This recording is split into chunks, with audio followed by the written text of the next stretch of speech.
orgullosos con Miguel de representar al Centro Numismático en estas novenas jornadas.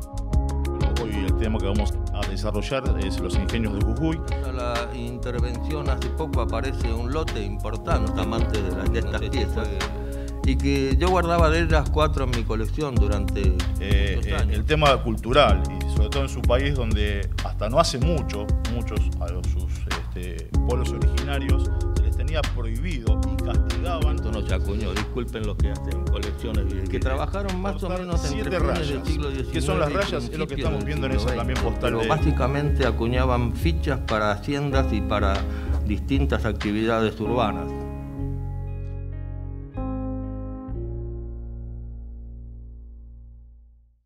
Seguidamente será el turno de apreciar al licenciado Miguel Morucci y al señor Andrés D'Annunzio, expresidentes del Centro Numismático Buenos Aires. Miguel, socio vitalicio del Centro Numismático Buenos Aires, es autor de numerosos artículos y publicaciones sobre los medios de pagos privados en Argentina, sobre monedas bonaerenses y sobre monedas columnarias y de busto de Potosí. Asimismo, ha realizado el catálogo de medallas sanmartinianas y premios militares del Museo de los Corrales Viejos. Andrés, por su parte, ha participado en un interesante trabajo de investigación acerca de los bancos privados argentinos emisores de papel moneda a mediados del siglo XIX, proyecto que se encuentra próximo a su publicación. En representación de la entidad organizadora, expondrán acerca de los ingenios de Jujuy y sus medios de pago según el viaje y relato de Juan Vialé Macé. Bueno, muy buenas tardes. Gracias por estar aquí compartiendo esta charla con nosotros. Obviamente no vamos a agradecer a las autoridades del centro porque no tiene sentido. Sí estamos orgullosos con Miguel de representar al Centro Numismático en estas novenas jornadas. Y bueno, como dice acá el título, hoy el tema que vamos a desarrollar es los ingenios de Jujuy y sus medios de pago según el viaje y relato de Juan Vialé Macé. En primer lugar, queríamos agradecer a nuestro gran amigo, a Fernando Particone, porque sin él esta maravilla que vamos a ver hoy de imágenes no hubiesen podido estar. Gracias, Fer, no sé dónde estás, no te veo, pero gracias por tu paciencia, por las veces, las idas y vueltas que te hacemos cambiar las cosas, como siempre. Sos un genio y bueno, con Miguel acá te lo agradecemos de verdad, de corazón, ¿sí? También queremos hacer un pequeño homenaje. Un homenaje a un gran amigo, que ya no está con nosotros, por supuesto, a nuestro querido gallego, a Eduardo Sánchez Guerra. ¿Y por qué este homenaje? Porque esta charla originalmente siempre la dio él, Eduardo con Miguel. Y bueno, me honra estar en el lugar de él y nada, quiero decir públicamente que lo extrañamos mucho, lo queremos mucho. Extraño mucho sus charlas, sus consejos. Era un gran numismático, pero por sobre todo una gran persona.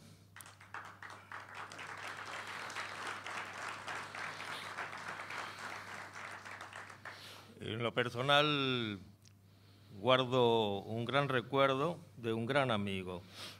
Y tengo el orgullo de haber sido quien lo presentó al Centro Numismático Buenos Aires. Así que para cerrar este homenaje, gracias Gallego por todo lo que hiciste. Muy bien, gracias en serio. Este presente trabajo está basado en ese informe que estamos viendo, que es el informe sobre el estado de las clases obreras argentinas, publicado y redactado por el doctor Juan Vialé Macé el 30 de abril de 1904, y fue reeditado en el año 2010 por el gobierno de la provincia de Buenos Aires. De este trabajo, y de acuerdo a los objetivos del presente, vamos a tomar solamente unas fracciones del mismo, obtenidas del volumen 1, de su capítulo 2, y los puntos 13, 14, 16, 18 y 19. Una pequeña aclaración, yo voy a leer textualmente algunos párrafos para que ustedes tengan conciencia de lo que fue realmente este trabajo, de lo hasta a veces crudo que es en el relato y los términos que utiliza y demás, ¿no? Por eso que nos atrevemos a leerlo textualmente, no porque no lo podamos memorizar, pero sino para que refleje exactamente lo que es el trabajo, ¿sí? Y para comenzar quería decirles quién es un poquito, porque algunos conocen la vida de quién fue Juan Viale Macé. Pero bueno, Juan Viale Macé nació en la ciudad de Mataró, en Cataluña, en el año 1846. Ahí estudió muy jovenmente y se recibió de médico. Y a la edad de 27 años vino acá a la Argentina. Muy rápidamente tomó notoriedad porque al segundo o tercer año de haber estado aquí en nuestro país, opera de urgencia en una ruta, en un camino de tierra, sin prácticamente ningún elemento adecuado para ello, a quien fuera a posterior el presidente Roque Sáenz Peña. ¿Sí? Le salva la vida en ese momento, bueno, y ahí empieza a tener bastante notoriedad en nuestro país.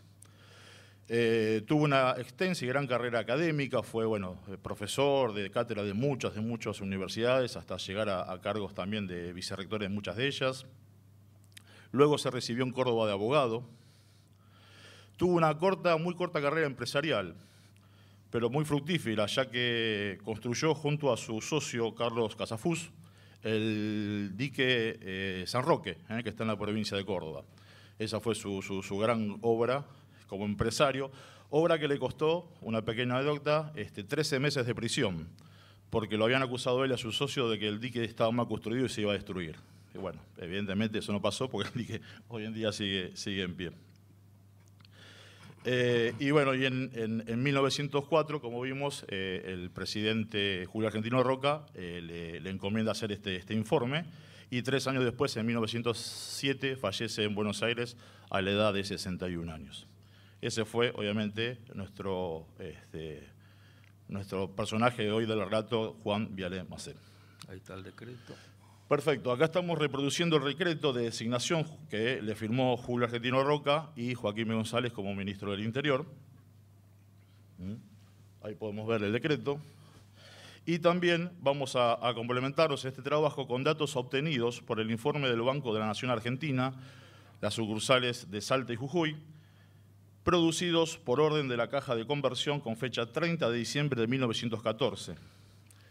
Este trabajo ya fue reproducido o publicado por acá mi compañero, por Miguel Morucci, en el boletín número 103 de los Centros Numismáticos Buenos Aires del año 1997. Ahí está el artículo. Acá podemos ver el artículo textual del banco donde hace la designación. Bien. El relato que vamos a escuchar en la voz de Andrés es bastante, por momentos chocante quizás para ustedes, muy descarnado,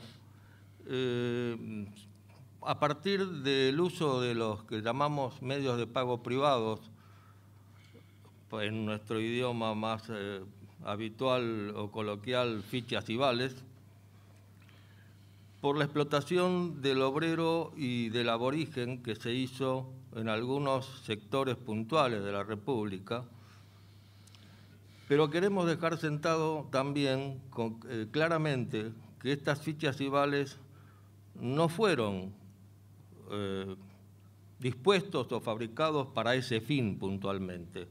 Como lo dijo hace un rato cuando presentó su libro, el objetivo de las fichas y vales fue doble y lo explicó bastante bien Horacio Morero, diciendo que en primer lugar reemplazaba la falta de la moneda corriente y en segundo lugar obró como un control de la tarea que se pagaba, tanto en la campaña donde se inició el uso de estos medios de pagos como después cuando se trasladó a la actividad urbana, como explicó él en las fábricas de cerveza y como en la campaña como ocurrió en la provincia de Buenos Aires, en La Esquila, o como ocurrió en Cuyo con la vendimia, donde no hubo explotación del trabajador.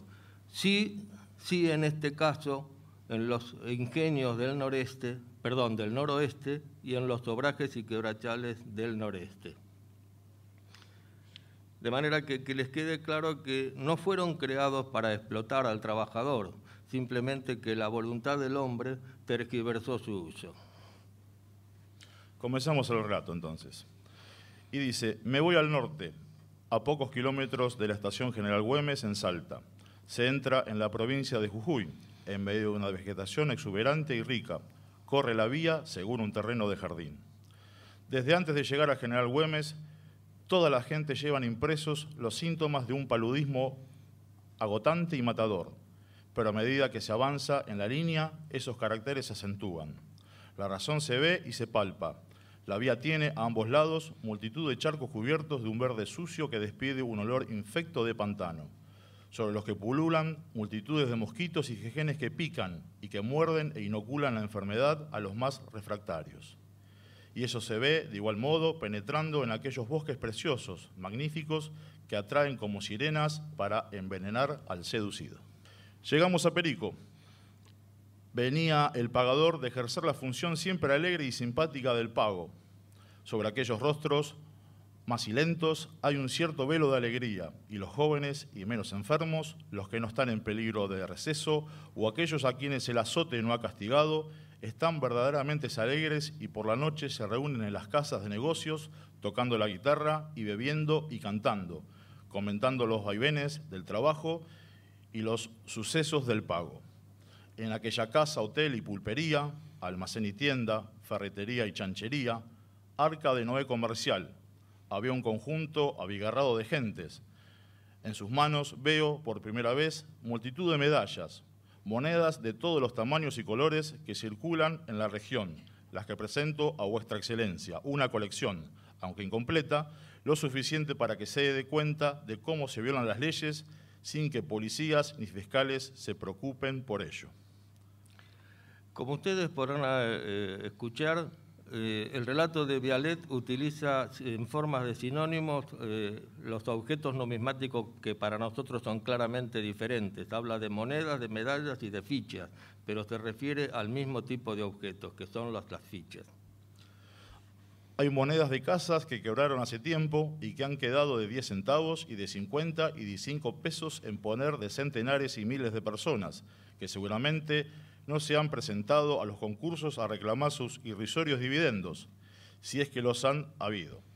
Allí oí por primera vez las quejas, los clamores contra el feudalismo medieval, sin cuchillo pero con la horca de la proveeduría, a veces con látigo y cepo, con emisión de moneda, con valor circulante fuera del estado emisor, sin el freno de la ley y la justicia.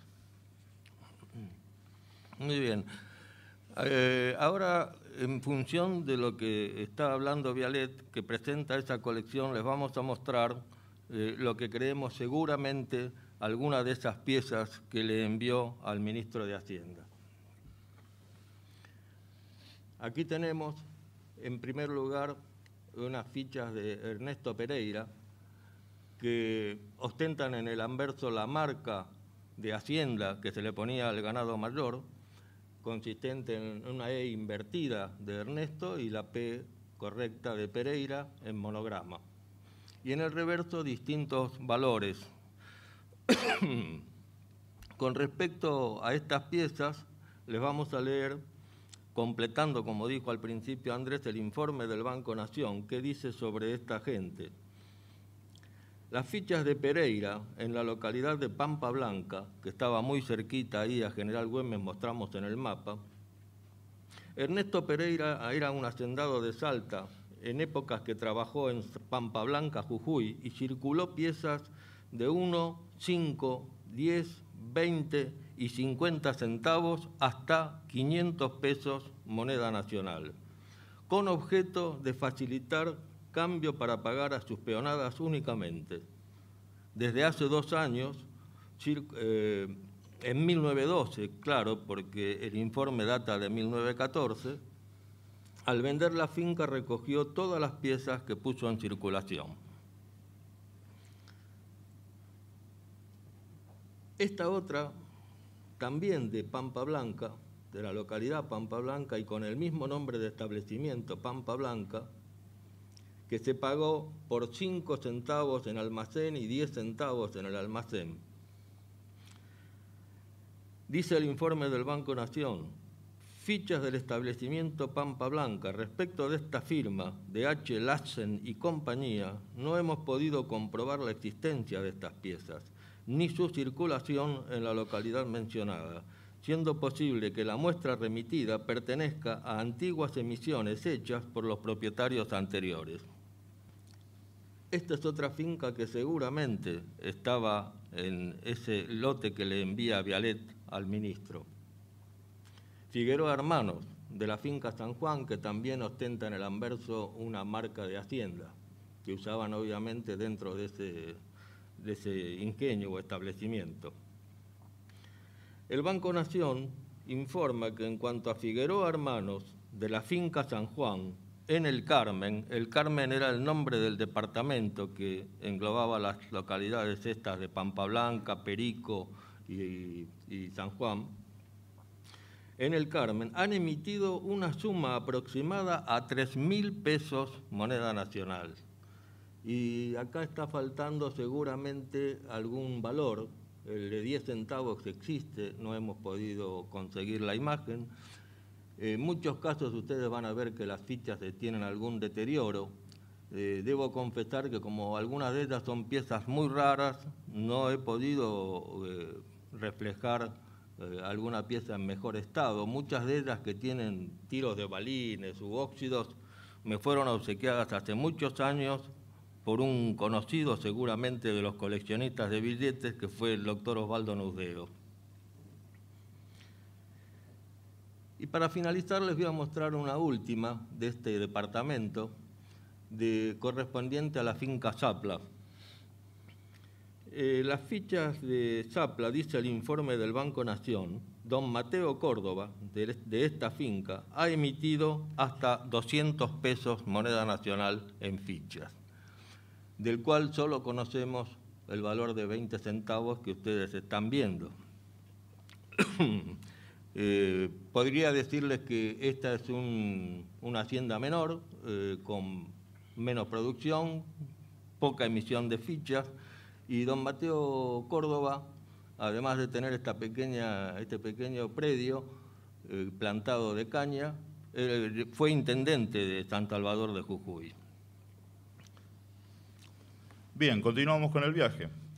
Llegamos al pueblo e ingenio de La Mendieta, pasando por alcantarillas despostrilladas, otras de pilares de durmientes de quebracho, pero siempre entre bosques a los cuales más bella.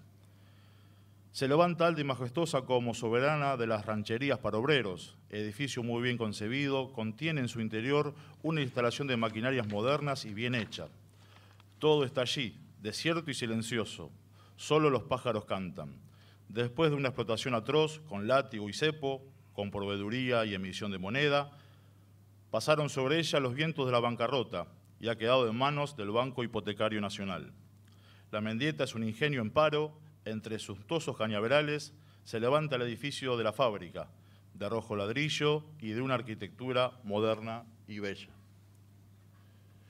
Ahí lo que estamos viendo en esa foto es, como dice el almacén, la proveeduría, pero esa no es la original. Sí está levantada, erguida, en el año 1928, en el mismo lugar que estuvo el original. Pero el original, por documentación que tenemos, se destruyó, aparentemente se prendió fuego, y la han reconstruido en exactamente el mismo lugar que estaba el anterior, en el año 1928. Claro. Ahora le vamos a mostrar cuáles fueron las piezas que circuló este ingenio, que llevó dos nombres. Por eso, en un momento dado, Vialet habla de un ingenio en paro, ¿no? En primer lugar, se llamó El Porvenir, como lo muestra esta emisión de piezas, muy lindas, muy lindo diseño, que llevan fecha y todo, 1894, y mostrando en la de arriba la vista de un ingenio. Esta es por pago de jornal, vale por un día de trabajo, y la de abajo reemplaza a la moneda circulante, que era la moneda nacional, 25 centavos, que era un valor muy común de trabajar en ese momento. Ambas tienen fecha 1894 y ambas tienen muchos datos, porque hasta la sociedad menciona como Alvarado Hermanos y Müller. Para hacer una muy pequeña reseña, en 1892 se asocian el salteño Faustino Alvarado con los alemanes Wilhelm y Julius Müller. formando el ingenio El Porvenir en este departamento de San Pedro. Luego pasó a llamarse La Mendieta, y ya veremos en qué momento, aunque a fines de siglo quiebra. Y obviamente en 1909 sale a remate. Como Vialet hizo el viaje en 1904, lo encuentra en paro al ingenio. En este remate de 1909 compran el ingenio los suizos Harmin y Harper. Ahora les voy a mostrar otras piezas que circuló este ingenio, que hasta tienen el mismo, digamos, anverso, con el nombre del ingenio, la provincia y la fecha, 1894, pero en el reverso figuran como valores un R y dos R. Durante bastante tiempo, se pensó de que por la cercanía con Bolivia, el valor facial de estas piezas eran reales bolivianos. Esto no es así, está absolutamente confirmado. Se trata de una ración y dos raciones, que era la comida que se le daba a los trabajadores. Y ahora estamos viendo el vale papel que se acuñó. Que se emitió. Esto no se acuñó, disculpen los que hacen colecciones de billetes. El vale de papel ya figura con el ingenio La Mendieta. Aquí es donde se produce el cambio de nombre. Y fíjense ustedes que a diferencia de las piezas, el vale no se alcanza a ver, seguramente está medio borroso, pero tiene fecha 1895. Las fichas tenían 1894, o sea que en el lapso de ese año, entre 1894 y 95, se produce el cambio de nombre de este ingenio. Actualmente este ingenio, si no me equivoco, se llama Río Grande Sociedad Anónima. Muy bien, continuamos en el viaje. Seguimos a San Pedro, es un pueblito de 80 o 100 casas. Junto a la vía está el antiguo ingenio, construido de adobe de barro, rodeados de árboles magníficos. Es un vergel, pero un vergel sucio. Los suelos no pueden decirse cuántos años hace que no los limpian. La casa habitación, que llaman la sala, es de 2 pisos, de construcción salteña, descuidada. Todo el pueblo, con excepción de 2 casas, es de propiedad de los señores Lich, hermanos y compañía. Allí no puede vivir nadie si no les arriendan, ni establecer casas de comercio que no lo sean tributarias a una u otra forma. Generalmente son asociados o habilitados hasta en las carnicerías. No solo el pueblo es propiedad de los señores Lich, la finca tiene 35 leguas cuadradas que constituyen un verdadero emporio. Cañaverales, arrozales, obras de gran progreso, la resultante de la constancia de la labor inteligente, de la economía de 6 hermanos, perfectamente concordantes entre propósitos y en acción, que se han distribuido el trabajo según sus aptitudes, que abarcan todas las modalidades de la actividad humana, desde la banca hasta la estancia, que están en todos los detalles hasta los más minuciosos. Acá podemos ver, vamos a empezar a ver ya fotos en sí el trabajo de la caña, de cómo se cosechaba la caña. Acá tenemos un criollo, esto es una postal de época, y así es como se trabajaba, con una cuchilla bien afilada, cortando, vamos a ver ya después qué cantidad un poquito más adelante, pelando cañas, cortando y pelando, cortando y pelando cañas. Era así su jornada diaria, ¿sí? Y en la otra foto estamos viendo cómo las transportaban desde esas líneas o canchas donde tenían que ir hasta el canchón central, donde eran recogidas y ya pasadas al ingenio. Los más chiquitos, los más modestos, lo hacían en carretas. Las cañas eran cargadas, atadas como fardos, con sogas, tientos o hasta cadenas, y eran transportadas, como les dije, hasta los canchones del ingenio. Los más asentados, los más pudientes, ya tenían sistemas de ferrocarril de caudil, que también vamos a explicar un poquito más adelante, y se facilitaban de mejor madera. Nadie discrepa. Sí, señor. Nadie discrepa de estas afirmaciones. Muchos de los que se ve se han hecho y por el sistema siguiente.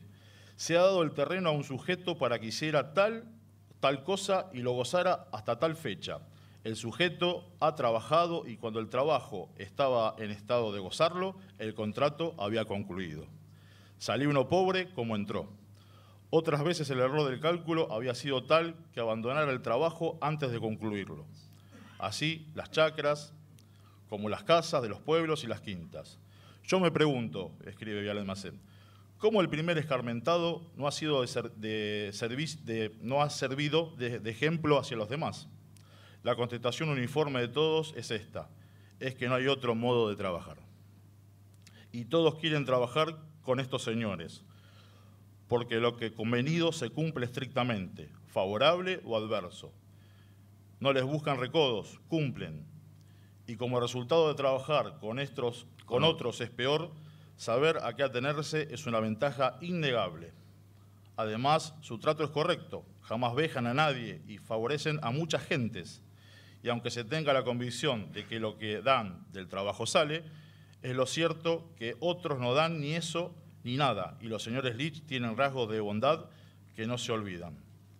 Ellos han introducido aquí la vida medio civilizada. Se vive muy probablemente, pero se vive y vive mucha gente. Sí, queremos también aclarar que el relato que está dándonos Andrés sobre San Pedro, este es el primitivo ingenio que se crea ahí en este departamento. Era de madera y se fundó sobre la hacienda del mismo nombre, propiedad de la familia Salteña Araos, en 1844. Ya en la siguiente década, más o menos, no, más, ya por la década del 80 aproximadamente, contrata para su modernización a un técnico inglés que ya había trabajado por el mismo motivo más al norte, en el que ya vamos a ver también Ingenio Ledesma. Y como responsable de las mismas máquinas, en San Pedro entonces se comienza con la explotación de caña.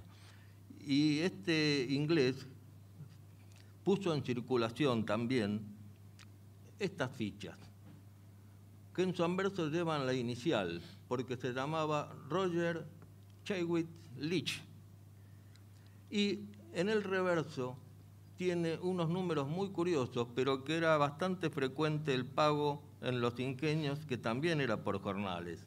Como podrán ver, 14 jornales equivalía a lo que sería una quincena, 7 jornales una semana y 3,5 jornales era media semana. Perdón. Araos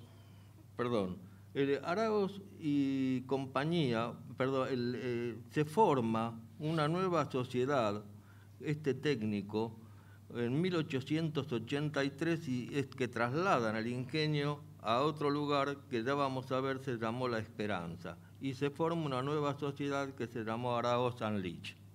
Muy bien, al día siguiente, por la mañana bien temprano, el coche me lleva al ingenio Esperanza. Se entra por una calle ancha y recta entre cañaverares, más altos que los de Tucumán, y la caña es más rica y de mejor calidad. Se llega a unas casitas ranchos en línea recta, semejantes a los ingenios de Tucumán. Están ocupadas en su mayor parte por indios chiriguanos, bien vestidos, de corte gaucho, pero de gaucho acomodado. Y al doblar otra calle recta, también limpia y ancha, se encuentran hornos de ladrillos, y al fin, como un pequeño pueblo en el que se ven puestos que venden pan hecho por las mujeres, carnicerías, casas de negocio, una botica, un consultorio médico, un pequeño hospital y una plaza en la que hay 2 armazones de toldos, matacos, que sirvieron hasta hace poco. Uno de los señores Leach me acompaña y me da todos los datos que le pido con completa cortesía y me proporciona el personal para medirlo y examinarlo. El establecimiento tiene trabajo continuo de 800 a 1000 obreros cristianos, casi todos criollos, muy pocos italianos y unos 800 indios chiriguanos. En la época de la cosecha, los cristianos se elevan a 1500 y los indios a 2000 o 2500. Los criollos son en su mayoría salteños, tucumanos y algunos de Catamarca y demás provincias del interior. He visto 2 sanjuaninos y 2 puntanos. La masa de los indios son chiriguanos, indios matacos, entre estos viven algunos indios tobas. Y ahora les vamos a mostrar, además de las tribus de aborígenes que ustedes vieron en estas últimas imágenes, el contraste de las clases sociales entre los dueños de los ingenios, en este caso la familia Leach, cómo disfrutaba de un trabajo de campo, y observen detenidamente la vestimenta. Realmente se notaba una superioridad manifiesta en estos casos de los dueños ingleses de estos ingenios. Y atrás, inclusive, con algunas de las famosas herramientas de trabajo que había, que eran las locomotoras de Covili, que en un rato más Andrés les va a explicar cómo se usaban.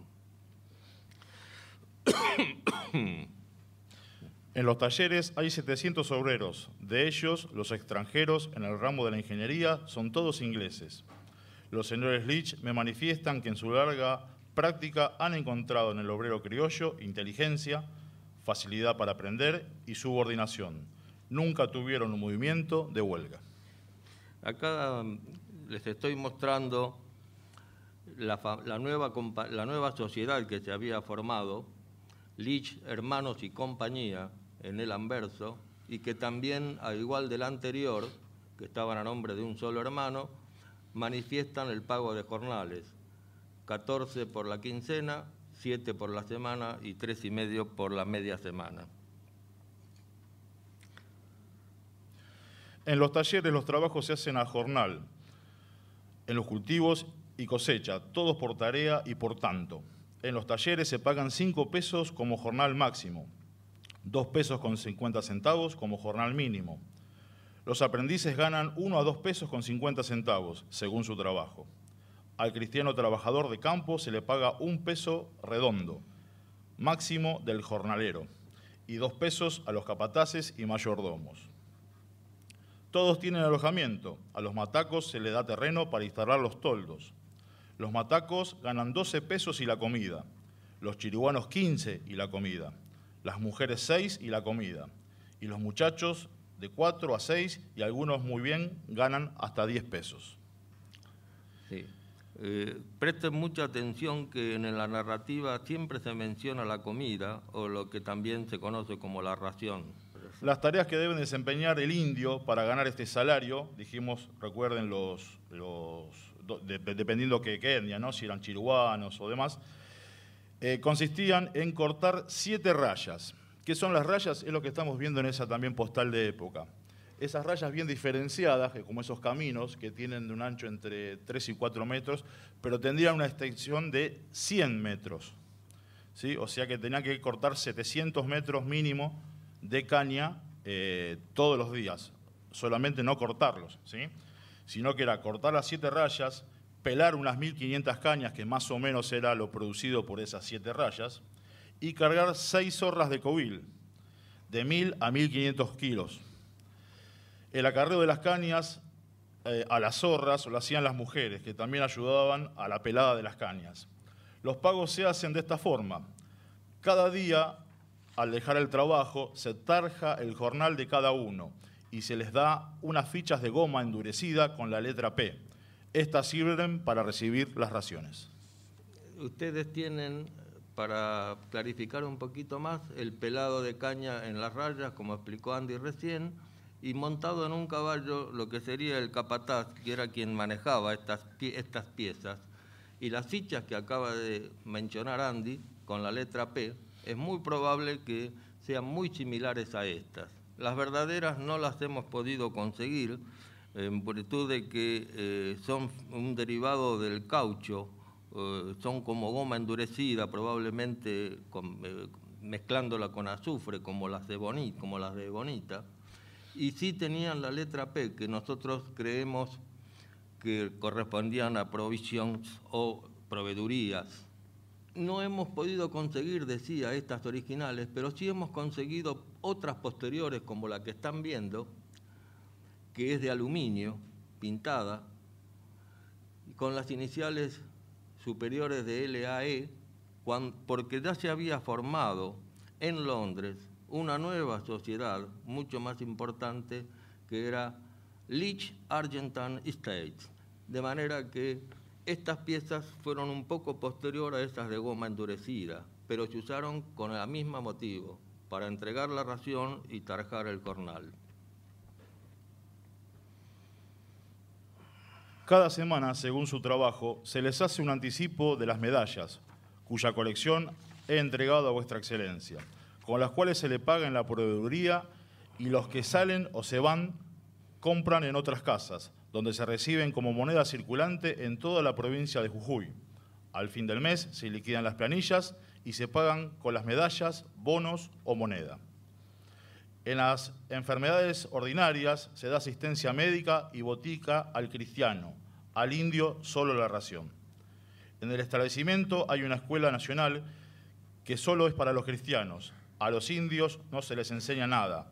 Hay centenares de niños a quienes enseñar siquiera el idioma del país. Acá hago un parate, si se me permite. Cuando fui a buscar al amigo del Banco Central de Bolivia, a don Diego ayer, antes de ayer, pero al aeropuerto, veníamos justamente charlando de este tema, cómo ellos han cambiado, y creo que lo comentó en su explicación, el tema cultural, y sobre todo en su país, donde hasta no hace muchos a sus pueblos originarios se les tenía prohibido y castigaban a quien les enseñaba a leer a los indios. Veo que era una modalidad bastante común en toda la región, ¿no? Porque al cristiano se le enseñaba, pero al indio no. Después de trabajar toda la mañana, excepto solo la invitación a almorzar, y acabado el mismo, nos vamos al campamento de los Matacos, situado al extremo norte del establecimiento. Acá les había comentado antes que cuando se transportaba por carreta o por sistema de covil, se depositaban las cañas cortadas en lo que se llamaba un canchón. Eso es un canchón, es un gran, hoy diríamos playón, donde está en la puerta del ingenio y donde se depositaban las cañas cortadas. Ahí podemos ver en este caso, en el ingenio Ledesma, que era un ingenio por supuesto muy grande y avanzado, tenían una grúa guinche a vapor, y bueno, de ahí las descargaban desde las carretas o desde las zorras, donde traían y ya directamente las tiraban al trapiche grande general, y ahí empezaba todo el proceso de la caña de azúcar, ¿sí?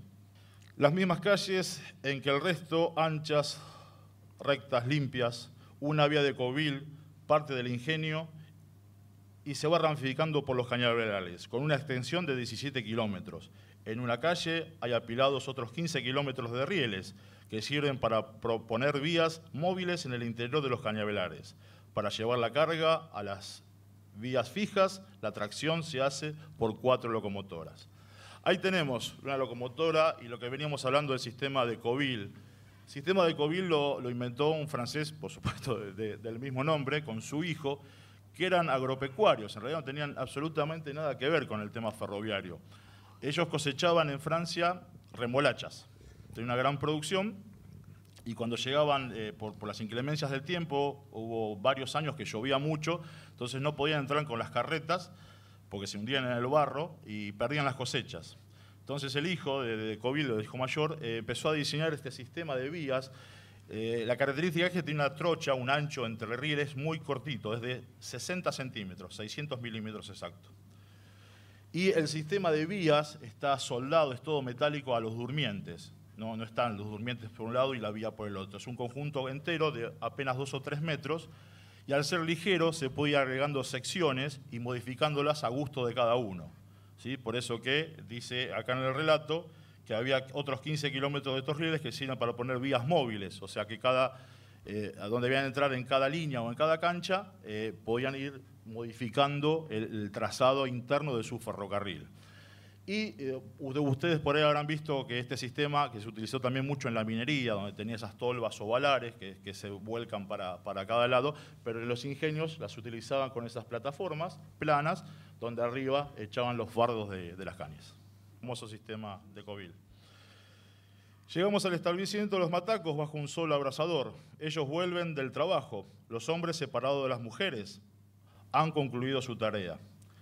Me entro a la proveeduría, donde un empleado está tarjando los jornales y entregando las fichas.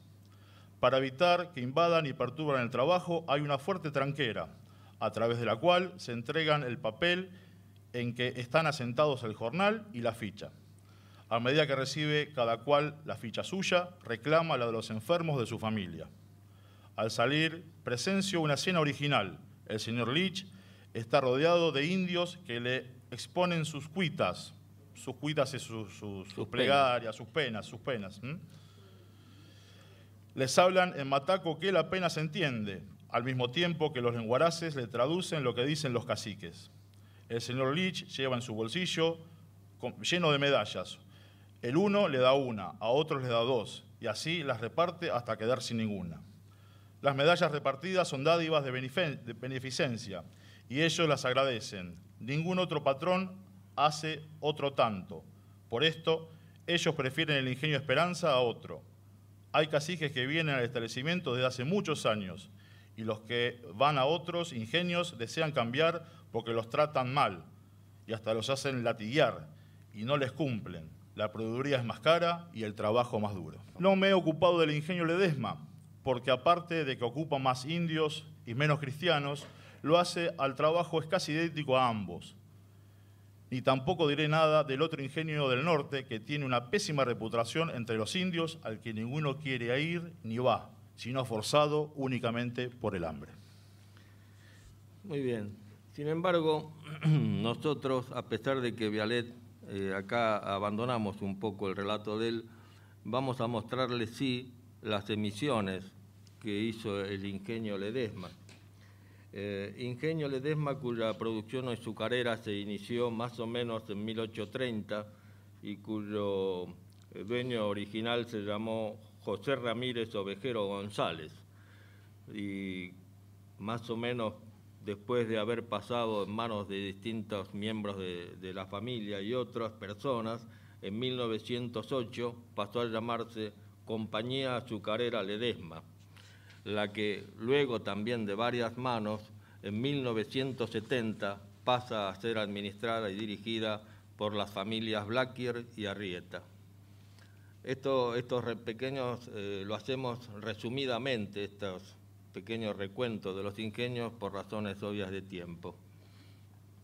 Sí les vamos a mostrar las emisiones, una vista del ingenio con sus plantaciones. La primera emisión que tuvo Ledesma es una ficha que están con fecha 1889 y se trató de 3 valores, aunque ustedes están viendo 2, también existió la de 20 centavos, 5, 10 y 20 centavos. Su material, a diferencia de las de bronce que vimos hasta ahora, es de cupro-níquel. No estoy seguro si se fabricaron en Buenos Aires o si se mandaron a fabricar en el exterior. Aparentemente, si fueron en Buenos Aires, debió haber sido en la casa de Gotuso o Taller Nacional de Grabados. La segunda emisión se produjo a principios del siglo XX y fue esta. En los mismos valores, 5, 10 y 20 centavos de moneda nacional, por supuesto reemplazando a la moneda corriente, que pese a lo que ustedes van a escuchar ahora en el Banco Nación, reemplazaba a la moneda de níquel que circulaba. Y quiero decir esto claramente, porque el informe del Banco Nación dice así: existen en los ingenios azucareros de esta provincia piezas de metal con las que esos establecimientos racionaban a sus peonadas y aún pagaban parte de sus salarios con el propósito evidente de evitarse la competencia en la venta de mercaderías, lo cual en parte es cierto. Su circulación está limitada a las localidades de esos establecimientos y algunas otras muy próximas a los mismos. También es cierto porque estas piezas tenían circulación eminentemente local, donde se les conocía al ingenio y, por supuesto, la solvencia del mismo. El pretexto para estas emisiones ha sido la falta de cambio menor, cosa que ha desaparecido hace tiempo con la moneda de níquel que está bien provista esta sucursal. Acá es donde yo disiento un poco. porque si ustedes piensan un momento y se ubican en 1904, a principios del siglo XX, en medio de casi, yo diría, la selva norteña, donde se desarrollaban estos ingenios, la sucursal estaba en Salta. No es como ir al banco a la esquina a buscar la bolsa con moneda de cambio.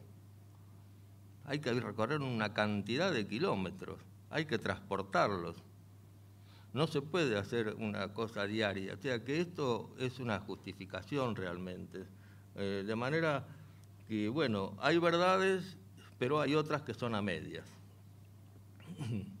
Puede, sin embargo, establecerse, sigue el informe, que las más importantes han sido las de los ingenios de Lich y Ledesma, por el empleo de peonadas numerosas que en la época de la zafra no bajaban de 5.000 a 6.000 trabajadores. La emisión de piezas de metal de cada uno no es inferior a 25.000 pesos moneda nacional, calculados, y se sabe que el primero, esto es Lich, ha retirado gran parte de ella. El anverso de una de estas piezas, que es muy bonito también, tiene un diseño muy interesante, que está mostrando un lote. Arriba dice Ingenio Ledesma y abajo las piezas muestran un lote. ¿Y qué es un lote? En un lote se mantenía una relación de organización y producción desde los principios del siglo XX hasta 1970. Esta se basa en la influencia masiva de zafreros golondrinas que eran contratados para la cosecha manual, como estamos viendo, de la caña, ¿no? Estos obreros llegaban, por ejemplo, a Ledesma, traídos por contratistas para trabajar temporalmente, generalmente entre la época entre mayo y noviembre de cada año. Eran ubicados en los lotes, como acá dice Miguel, donde dependían de subcontratistas, que a su vez dependían de un administrador general. Estos lotes eran unidades de producción, sembrados de caña, que eran independientes y tenían en su interior una dotación de técnicos, trabajadores y herramientas propias. Es decir, que un lote prácticamente era una concesión dentro del gran ingenio, ¿sí? Eran independientes, cada una tenía su funcionamiento, sus capataces, sus técnicos, sus proveedurías generalmente, sus lugares para vivienda y para y los talleres propios también. Muy bien. Lo que sigue es realmente novedoso. Les vamos a mostrar ahora unas piezas inéditas, las estamos mostrando, que prácticamente hasta ahora poquísimos coleccionistas o numismáticos conocían, los amantes de estas piezas, y que yo guardaba de ellas 4 en mi colección durante muchos años, todavía que las tengo, y siempre las tuve en capilla con la sospecha de saber lo que eran, o al menos intuirlo. Gracias a la intervención, hace poco aparece un lote importante, no sé si fue el mes pasado o a principios de este mes, gracias a la intervención de los señores Mariano Curti y Fernando Giuliano, que nos han proporcionado piezas para fotografiar y alguna otra información adicional, hemos podido confirmar nuestra presunción. Y la presunción es la siguiente, es que ¿por qué tienen diferentes formatos y en este caso tenemos la misma marca? ¿Sí? La misma marca de Hacienda Mayor que identifica al ingenio Ledesma.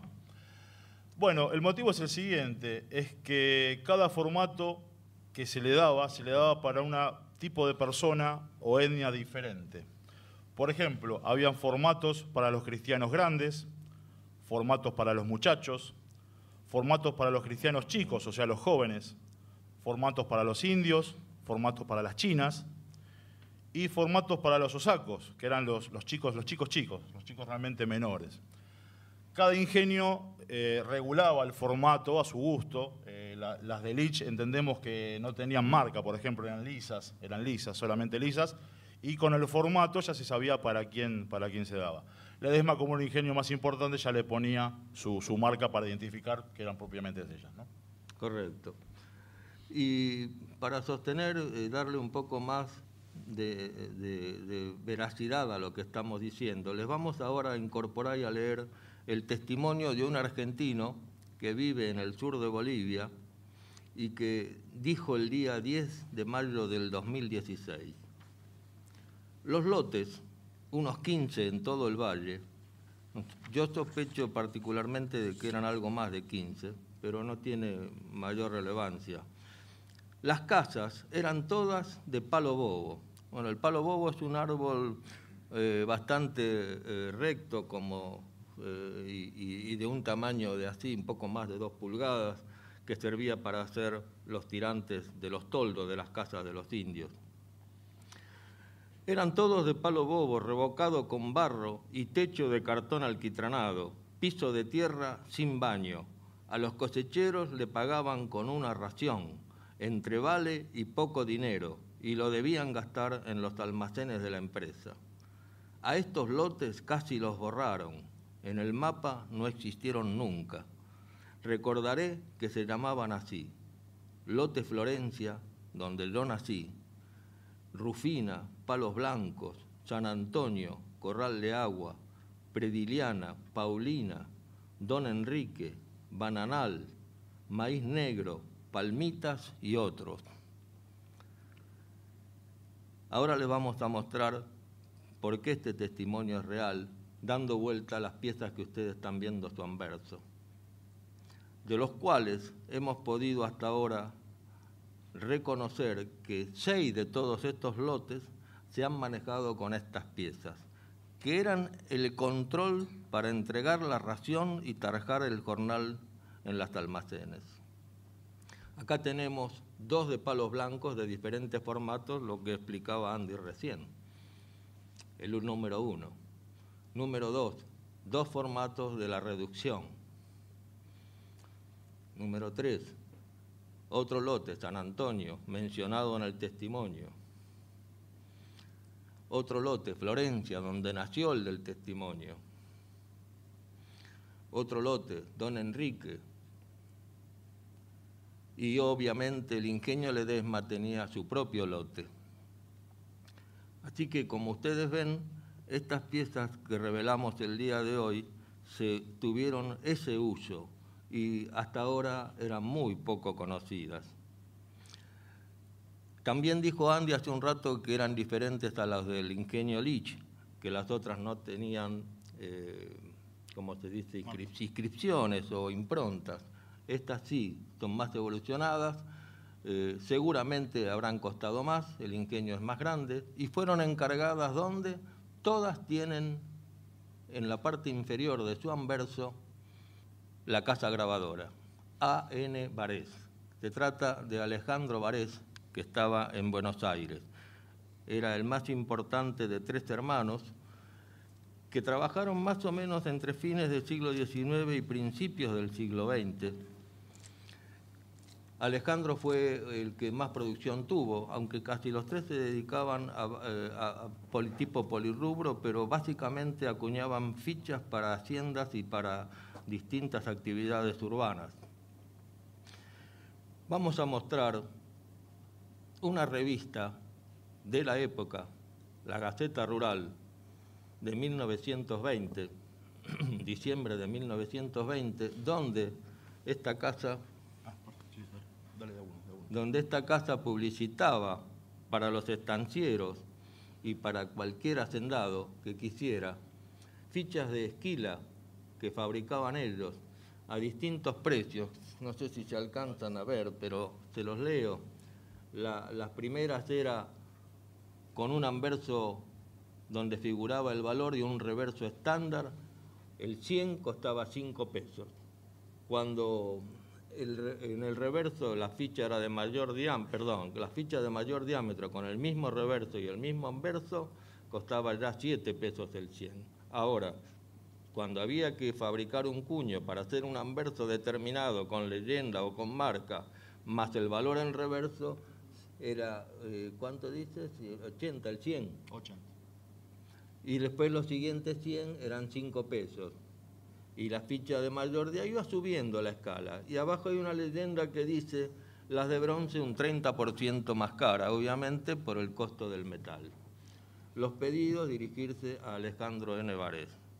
O sea que Ledesma recurre a esta casa de Buenos Aires para encargar sus piezas. Y para finalizar, algo que tampoco yo creo que de los que coleccionistas y numismáticos que están presentes conoce, que es cuál era el nombre comercial de esta casa de Alejandro Varés, que hizo tantas piezas y fichas, tanto para la campaña, para los hacendados, como para actividades urbanas como la gastronomía. También está publicitado en este libro, medio escondidito, el sello de goma que lo revela. La casa se llamó Taller de Grabados El Progreso de Alejandro Varés, Bartolomé Mitre 686. Y con esto damos por terminado. Muchísimas gracias.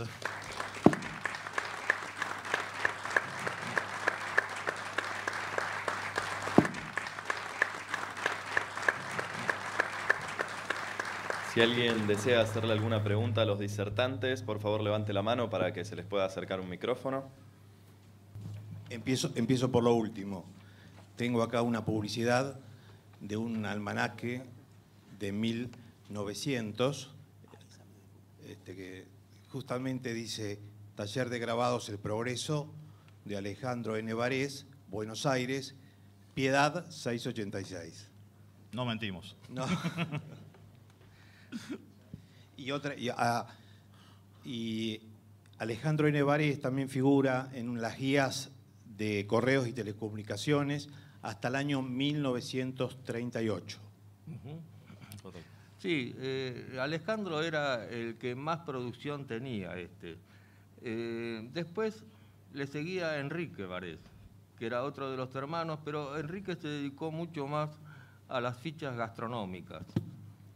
Confiterías, bares, restaurantes, todo ese tipo de piezas, las cervecerías inclusive que mostraba Horacio Morero, también en muchos casos fueron fabricadas en Buenos Aires por él. Y también tiene un nombre desconocido, se llamaba, la casa de Enrique Varés, se llamaba Taller de Grabados Franco-Americana. Así es. ¿Es verdad? Sí, tengo... lo que me llamó la atención, yo siempre pensé que los Varés eran padre, hijo, y que se iban sucediendo. Y en esa guía que les comento, los tres están en la misma página, con tres publicidades diferentes. Y el tercero era el menos conocido, que las iniciales eran JB Varés, si no me equivoco. Sí, que dice La Especial, fábrica de desechos de goma y de metal, taller de grabados, Corrientes 1335. Bravo. Bravo. Para agregar un dato que puede resultar interesante y que tiene que ver con el nombre que es rector de este encuentro, que es Evolución, quiero decirles que esta forma de pagar con medios privados y de explotación que se produjo en los ingenios tuvo su finalización definitiva a partir de la promulgación en 1925 de la ley número 11.278, que prohíbe, una ley nacional ya, que prohíbe abonar los salarios de los trabajadores en moneda que no sea de curso legal. O sea que las fichas que siguieron circulando en las actividades urbanas, como transportes, teléfonos, todo lo que a ustedes se les ocurra, ya dejaron de cumplir el valor supletorio de la moneda circulante para así seguir manteniendo su segunda función, que era el control de la tarea o el servicio prestado. Eso que les quede a todos bien clarito. Son los dos objetivos fundamentales de la creación de estas piezas. Muy bien, le hace entrega de sus diplomas y acrílicos recordatorios el señor Fernando Perticone, secretario del Centro Numismático Buenos Aires.